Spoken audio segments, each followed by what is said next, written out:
Sa kasaysayan ng Pilipinas, may mga leader na madaling ilagay sa kahon. At may mga leader na hindi kailanman naging simple ang kwento. Si Rodrigo Duterte ay kabilang sa huling uri. Isang pangulong minahal ng marami, kinontra ng iba, at patuloy na pinag-aaralan kahit matapos ang kanyang termino. Ang tanong, ano ang iniwan niyang marka sa bansa? Bago ang 2016, ang Pilipinas ay humaharap sa matagal ng suliranin, kriminalidad sa mga lungsod, ilegal na droga sa mga komunidad, at kawalan ng tiwala ng ilan sa kakayahan ng Estado na kumilos ng mabilis. Sa ganitong kalagayan, pumasok si Duterte sa pambansang entablado, dala ang imaheng hindi tradisyonal, diretso magsalita, at may pangakong babaguhin ang paraan ng pamumuno. Sa kanyang administrasyon, malinaw ang mensahe. Mas magiging visible ang gobyerno sa araw-araw na buhay ng mamamayan. Lumakas ang presensya ng law enforcement. Mas naging aktibo ang Estado sa usapin ng peace and order. Para sa maraming Pilipino, nagdulot ito ng pakiramdam ng kaayusan at seguridad, lalo na sa mga komunidad na matagal nang nakararanas ng krimen. Para sa iba naman, ang bilis at tindi ng mga hakbang ay nagbukas ng mahahalagang tanong tungkol sa proseso, pananagutan at karapatang pantao. Isa sa pinakakilalang aspeto ng kanyang pamumuno ay ang pagtutok sa infrastruktura. Sa ilalim ng programang Build, Build, Build, pinabilis ang pagtatayo ng mga kalsada, tulay, paliparan, at iba pang pampublikong proyekto.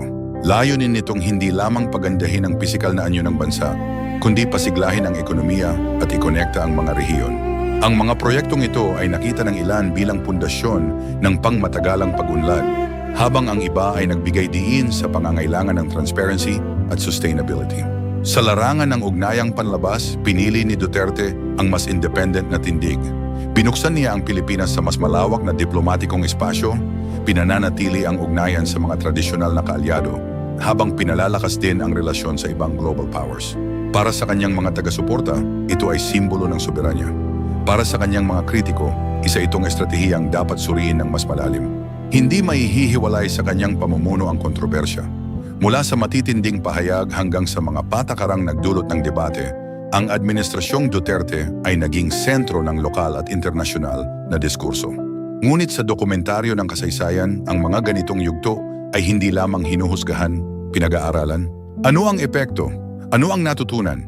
At ano ang dapat baguhin sa hinaharap? Ang pamumuno ni Rodrigo Duterte ay hindi kwento ng pagiging perpekto, kundi kwento ng malakas na pamumunong may malinaw na direksyon at mabibigat na kapalit. Para sa ilan, ang kanyang panahon ay nagdala ng bagong pag-asa at kumpiyansa sa gobyerno. Para sa iba, ito ay paalala ng kahalagahan ng balanse sa kapangyarihan. Ngunit isang bagay ang malinaw, ang kanyang termino ay nag-iwan ng marka na patuloy na humuhubog sa usapan tungkol sa pamumuno sa Pilipinas. Hindi siya yumuko sa dayuhan. Hindi siya nagpalambot ng salita para lang magustuhan. Pinili niya ang independent foreign policy, kaibigan sa kanluran, bukas sa silangan at malinaw, Pilipinas muna. Sa huli, ang kasaysayan ay hindi lamang nagtatanong kung sino ang tama o mali, kundi kung ano ang iniwan at paano ito haharapin ng susunod na henerasyon. Ano ang pinakamahalagang aral ng panahong iyon para sa iyo?